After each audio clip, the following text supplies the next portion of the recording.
Here at CCOT today and visiting this facility. And first of all, I want to thank El Salvador and their president for their partnership with the United States of America to bring our terrorists here and to incarcerate them and have consequences for the violence that they have perpetuated in our communities. I also want everybody to know, if you come to our country illegally, this is one of the consequences you could face. First of all, do not come to our country illegally. You will be removed and you will be prosecuted. But know that this facility is one of the tools in our toolkit that we will use if you commit crimes against the American people. That's our car. All right. Only Fox News was with ICE in Los Angeles as they moved in to take down a high-priority aggravated felon. Got him. His name is Alexander Palacios Guevara, and DHS says he's a Salvadoran illegal alien and Sureños gang member with convictions in LA County for murder and attempted murder. I have an immigration lawyer. Guevara has had a deportation order since February 2024 and had been living freely in Los Angeles County, a sanctuary jurisdiction. Now that this convicted murderer is in federal custody, he's coming here to this ICE facility where he's going to be booked. They're going to take his fingerprints, take his biometrics. He'll be placed in a cell. But as we were reporting on what would happen next with Guevara, he interrupted us to repeatedly say he shouldn't be deported because he has a special form of relief called CAT. ICE says you have a deportation order since February 2024, sir. No, I just got CAT on December the 18th. Of last year by the BIA. You can call my lawyer. It turns out his claim is true.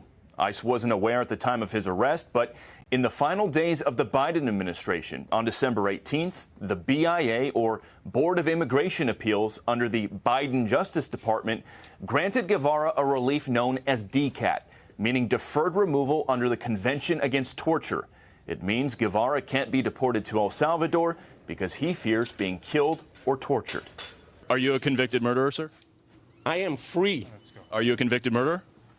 And Brett, we learned that ICE had to briefly release this man from their custody. So Then they quickly rearrested him the very next day. He remains in their custody now. ICE sent a statement to Fox News about this, saying that this criminal alien should have never been roaming the streets of Los Angeles in the first place. They went on to say that this Biden-era decision to protect him from deportation to his home country is, quote, highly unusual.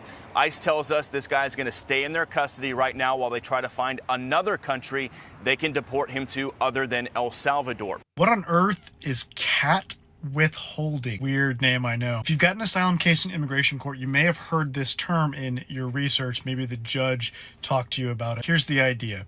There are times when the judge believes that you're at real risk, but they can't give you asylum because you don't meet the asylum requirements for some reason. Like maybe you applied too late after you'd already been in the United States for more than a year and you don't qualify for an exception to the 1-year filing deadline. Or commonly, someone will be at real risk of being tortured, of being harmed very, very badly, but that harm might not be motivated by the fact that they possess one of the 5 protected grounds under U.S. asylum law. Well, in that kind of case, the judge can't give you asylum. They can give you this other form of protection under the Convention Against Torture. That's what CAT stands for, Convention Against Torture. It basically allows you to stay here and to work legally, but it doesn't come with all the benefits of asylum, but it's better than nothing.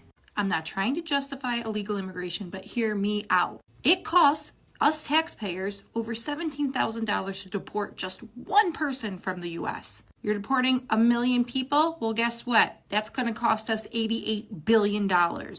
Illegal immigrants also make up 4.5% of our entire workforce. And households of illegal immigrants contributed over $89 billion in taxes alone to our economy last year. And finally, only 10% of illegal immigrants currently in ICE custody are actually violent criminals. So I ask you, what is all of this really about?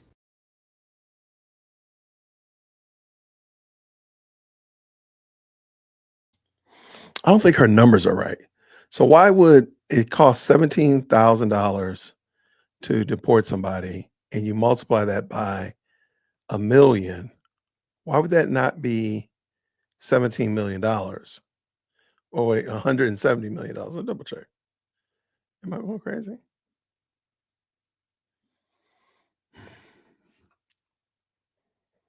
No, it says 17 billion, but how is that? I guess so. Okay.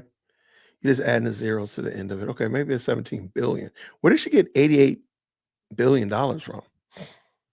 That would be craziness.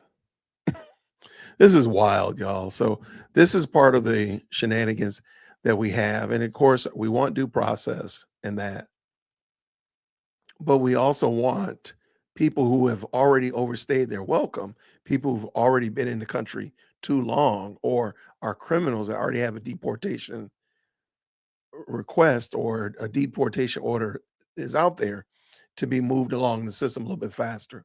So I totally get the due process. I don't think we want anybody to have no due process rights. However, if the process has been done and all it's a matter of is picking this person up and taking them outside the country, I'm trying to figure out what that is. But let me know what y'all think about it. Did you know about this cat loophole? I don't say loophole, but this cat process that keeps people who should be deported, it keeps them in here. Have you ever heard of that? Let me know what you think down in the comments below. I really appreciate y'all. Thank you so much for rocking with us and keeping the conversation going down in the comments. And until next time, everybody, grace and peace.